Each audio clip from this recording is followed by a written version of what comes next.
Sorry to keep you waiting, guys, but literally last week was half term, and also my man had 1 week off work with a bad back during Valentine's Day, so I couldn't get any peace and quiet to film, but at least we tackled this big housework together with the kids as well, so everything's fine. Okay, before I dive into reading this article and get a bit serious about it, I want to give a shout out to the Solo Traveler ORD and also El Guepo for featuring my clapbacks onto their channels, because it means a lot to me. Since my second clapback video, it had around 20,000 views on there, and then it eventually got banned. It's like someone was trying to silence me or cancel me for defending my country. And I feel like TikTok is promoting bullying by silencing the victim here. But this is the whole reason why I moved from TikTok to here. But I'm still keeping it because I can go and live stream there, but I can't go and live stream here yet because I have, under 1,000 subscribers. So that feature is not available to me yet. But that's fine. Oh, I also want to say thank you to the Mikey Story for tagging my video onto your community post and, just helping me to promote my content. But all of this wouldn't be possible if it wasn't for Richie Mac Zoom to Thailand. If it wasn't for him, who gave me a chance to go on his live stream, I don't think any of this would be possible. I really appreciate those who engaged in my content and, with the topic that I'm talking about, everything, as well as, new subscribers as well for showing me support. It just means a lot to me that you guys are tuning in and listening to my concerns instead of, listening to those distorted views of us Asian women through those ignorant Westerners. Not all of them are ignorant, but those one that you've seen so far online, yeah, those people, I'd rather you listen to me than them. But yeah, I liked how people get a bit intense with the subject that I brought up. Like look at this guy here. Now defended, you mean defend? Don't worry about it. My brain works faster than my typing sometimes. It's just, yeah, I understand you. Anyway. Now defend all other cultures that are also treated like this, or do those don't matter? Well, why can't you do it? You should try. Go on, give it a go. I mean, if you want to discuss about Black history, I can help you get started by reading about Jim Crow or Black codes or, the abolition of slavery, blackface and minstrel shows, which, started in the US and then it kind of spread all the way to Europe. The civil rights movement and the Black Panther Party. I mean, all of these information that I'm giving you, I had to read these stuff and write an essay about how Disney represented race in their animations. And this was done in my first year at uni. And guess what I chose? I chose Dumbo. Here is the original Jim Crow caricature of a black man. And next to him is the character named Jim, a crow, in this Disney's animation called Dumbo. Ah, good old Disney. You never failed at being controversial. Yeah, weird. I mean, just look at Alice acting like Tony Montana. Be mindful of the subtle messages embedded within the classic Disney productions. And while you act so entitled behind your empty profile like some Dumbo, why don't you read about your history? No, even better, why don't you have the balls to show your face and then make a video about your history while I read about mine? Abstract. The history of Western imperialism in Asia and its lingering effects present and greatest source of inequality for diasporic Asian women today. White sexual imperialism, through rape and war, created the hypersexualized stereotype of the Asian woman. This stereotype in turn fostered the overprevalence of Asian women in pornography, the male or the bride phenomenon, the Asian fetish syndrome, and worst of all, sexual violence against Asian women.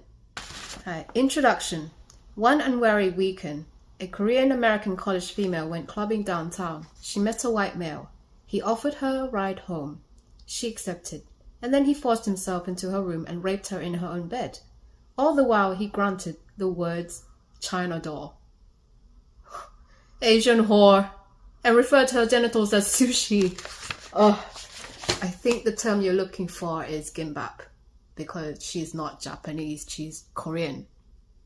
Right, these bloody racists can never get it right, can they? While much discourse addressed the correlation between rape and war in the context of Western imperialism in Asia, and has substantiated how sexual stereotypes of Asian women perpetuate commodification and exploitations of their bodies, very little, if any, scholarship names white sexual imperialism as the theory explaining the intersectionality of both sexual and racial inequality. The first part of the article reviews the stereotype of Asian women as hypersexualized yet demure and submissive, tracing its origins back to white heterosexual male presence in East Asian wars, in particular the Philippine-American War, World War II, and the war in Vietnam. Alright, Part A, Me Love You Long Time and the Hypersexed Asian Woman. The Asian woman of white male sexual fantasies toddles into view. Small, weak, submissive, and erotically alluring, her eyes almond-shaped for mystery, black for suffering, wide-spaced for innocence, high cheekbones swelling like bruises, cherry lips. She not only exemplifies hypersexuality, but hyper-heterosexuality, male-centered and male-dominated. Oriental Girls 1990, an article published in Gentleman's Quarterly GQ, described the Western male's fantasy of the Asian female. When you get home from another hard day on the planet, she comes into existence, removes your clothes, bathes you, and walks naked on your back to relax you. She's fun, you see, and so uncomplicated. She doesn't go to assertiveness training classes, insists on being treated like a person, frets about career moves, wield her orgasm as a non-negotiable demand. She's there when you need shore leave from those angry feminist seas. Alright. She's a handy victim of love or a symbol of the rape of third world nations. A real trooper. Alright, whatever that means. Okay. The dominant class often pits one marginalized group against another, compelling one group to feel inadequate in comparison to the other for not possessing an attribute or behaving in a manner that pleases the dominant class. Alright, for example, mainstream white America often uses the model minority myth associated with Asian Americans to overemphasize and blame Black Americans for their non-model attributes and behavior, mainly their political activism, resistance, and civil disobedience. Similarly, the direct comparison in the passage above between Asian women and white women served to denigrate white women for going to assertiveness training classes, insisting on being treated like a person, fretting about career moves, or wielding her orgasm as a non-negotiable demand. In other words, for pursing, I think it's meant to say pursuing, but okay, for pursuing sex equality. As Professor Tsumi K. Cho phrased it, Asian Pacific women are particularly valued in a sexist society because they provide the antidote to visions of liberated career women who challenge the objectification of women. You gotta question, why were these Western women going to these classes and insisted on being treated like a person in the first place anyway? It's something to do with how women back in those days, they didn't have the same rights as they do now. And they didn't have the rights to gain access to education. They can't go to work and earn money. They can't run businesses. They can't own properties due to societal and cultural norms of the time. And marriages in the West was governed by this legal doctrine of coverture, which dated back in the 12th or 13th century during the medieval era in England. And later it was incorporated into the English common law, which would have extended to other English-speaking countries such as the United States, Canada, Australia, New Zealand, and Ireland. And these countries would have had some British involvement during the history. So as a result, the legal principles and the system influenced by the English common law, which is the doctrine of coverture, this would have been adopted in those jurisdictions in those countries. Anyway, coverture subjugates a married woman's legal identity and her properties and her rights under her husband's. So this means that she becomes an extension of her husband with limited ability to exercise or assert her own identity as well as her properties and her rights in general, because they would have been absorbed and controlled by her husband anyway once she got married. I mean, imagine domestic abuse or domestic violence going on at home and there's no options to report it at all. I mean, that's not the life that you want to live. That's not the life that anyone wants to live, really. Which is why the Married Women's Property Act was born. It was aimed to grant married women more control over their properties, and this law was first enacted in Mississippi, the United States, in 1839. Right, New York Historical Society, Married Women's Property Act. I'm just gonna read the summary because it's faster. The Mississippi state government declares that married women can possess property. If a woman owns enslaved people, she retains her rights over them if she gets married. These enslaved people cannot be claimed to pay off the debts of her husband. If a married woman received enslaved people as a gift or inheritance, they are her property. They cannot be claimed to pay off the debts of her husband. Any enslaved people owned by a married woman will be managed by her husband. Her husband is also the owner of any goods the enslaved people produce. If the enslaved people are claimed in a lawsuit, it must name the husband and wife together. If the wife dies, her enslaved people pass first to any children she had with her husband. If there are no children, the husband will inherit the enslaved people. Enslaved people owned by a woman can be sold by a deed that both the husband and wife approve. An act for the protection and preservation of the rights of married women. Mississippi laws, 1839. So 2 years before this, an African-American woman was married to a white guy named, kind of forgot his name, but she avoided the law of coverture when she was going through a divorce with him. Not every woman in the US was raised under this legal principle. Indigenous women's rights varied from community to community, but in many tribes, indigenous women had more rights than white women. Mexican women had the legal right to inherit and own land separate from their husbands. When the US government tried to limit the rights of Mexican women in lands gained after the Mexican-American War, those women pushed back. These differences resulted in the advancement of women's rights in the case of Chickasaw? I don't know if I'm pronouncing it right, but okay. Chickasaw woman Betsy Love. Betsy inherited enslaved people from her parents. She was married to a white man named, oh, that's his name, James Allen. There we go. But the couple followed the Chickasaw tradition of holding her property separate from his. In 1831, James lost a court case and was ordered to surrender all of his personal property to pay his fine. The government officials who collected his property also took the enslaved people who belonged to Betsy, citing the US law that anything a wife brought to a marriage became the property of her husband.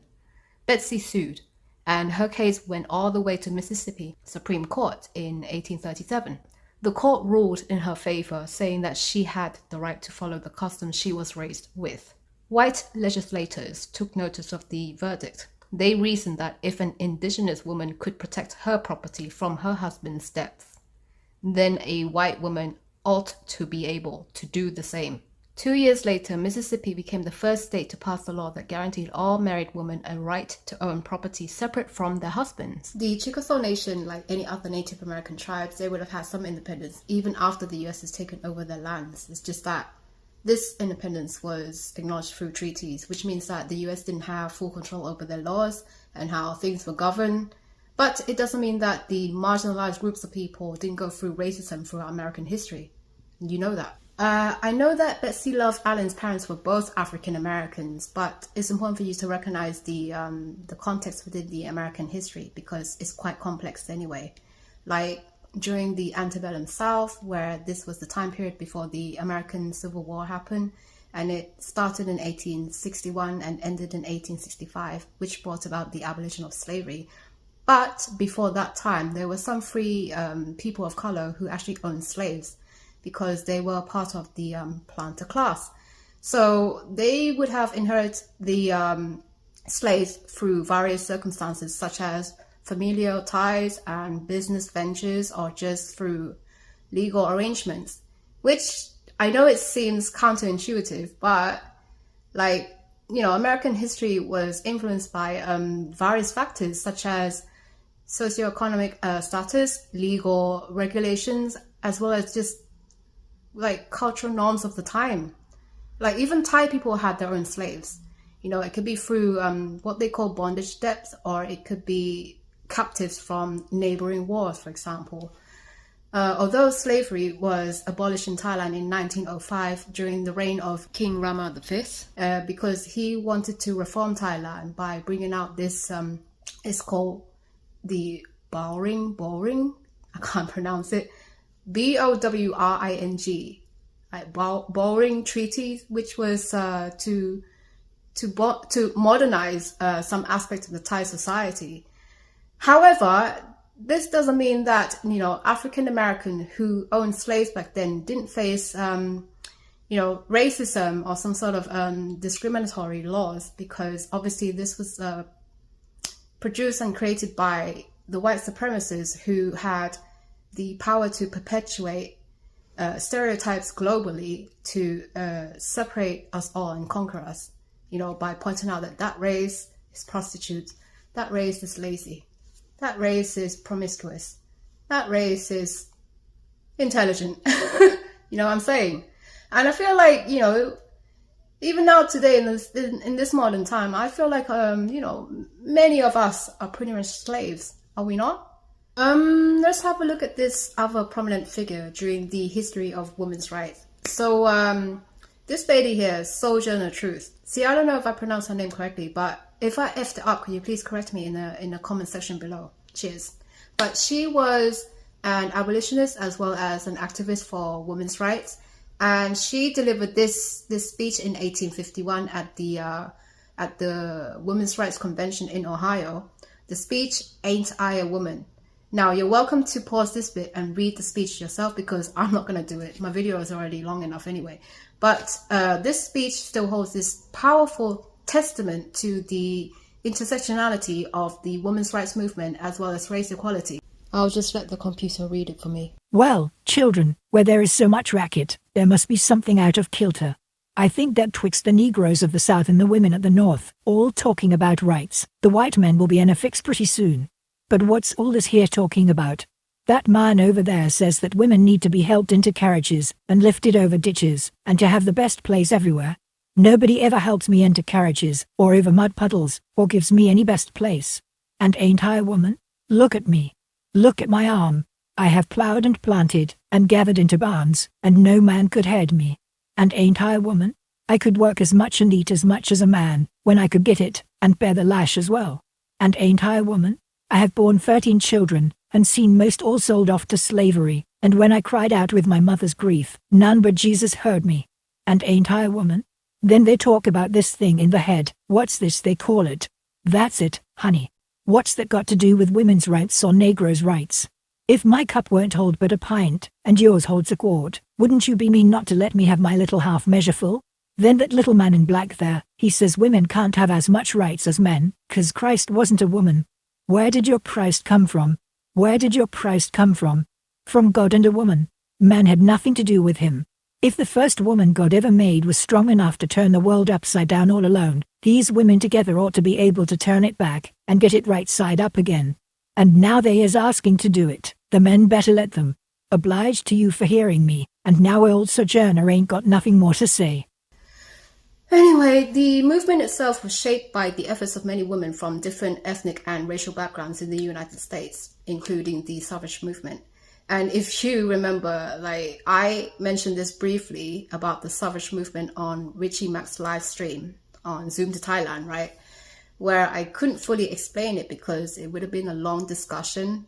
And also that was my first time on YouTube live stream. And I had like around 500 grown men like watching, the only woman in the room, as well as it was like 3 or 4 in the morning in the UK. And you know what? Fuck it. I was scared.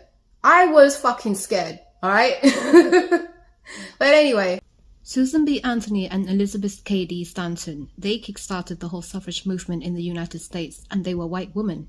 The movement wasn't just in the US. Over in the UK, the suffragists like Emmeline Pankhurst, who was a white British woman, she and her daughter fought hard for the political recognition of this movement too.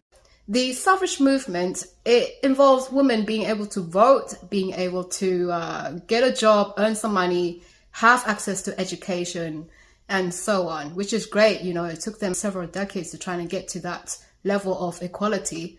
But then again, I still don't get why you need to fucking trash Asian women. In fact, let's have a look at what Thai women were doing during those times that you guys didn't have any rights to do shit. Land, Ladies and the Law, a case study on women's land rights and welfare in Southeast Asia in the 19th century. Abstract. This study evaluates women's de jure and de facto. By the way, I can't read French. Land rights and their implications for household welfare in the 19th century Bangkok, not Bangkok. Also, it's not even named Bangkok anymore. It's called Krungthep Mahanakon, and whatever the rest of the name is very long. Anyway, women constituted a significant share of agricultural landowners holding government-issued land deeds in central Siam, not Siam, now Thailand. A pattern that stands in contrast to both historical and contemporary developing economy context where the structure of the land rights often favors men. The findings show through both direct and indirect evidence that women's de jure rights were upheld in practice. Women make significantly more agricultural investments than male or mixed gender owners, which supports the assertion that women perceive their land rights as secure under Siam's traditional, how do you read this? Usufruct? Anyway, land rights system. An assessment of land-related court cases directly supports our claim, showing that women in Siam had access to legal representation and were protected when their land rights were challenged by investors and local elites in the context of high demand for both agricultural and urban land. Such secure land rights help preserve women's livelihoods as agriculturists. Oh, I can't pronounce that properly. Agriculturists and household well-being. We estimate that the median female-owned orchard could support 10 adults annually, achieving a standard of living comparable to unskilled labor households in Beijing and Milan during the same period. Well, you know where I'm going with this, but my boyfriend just got back from work, so I'm gonna have to continue the second part next. Hello. So I'll have to continue the next part, but you shall see me unleash the power of hell once again in my next video. So, see ya.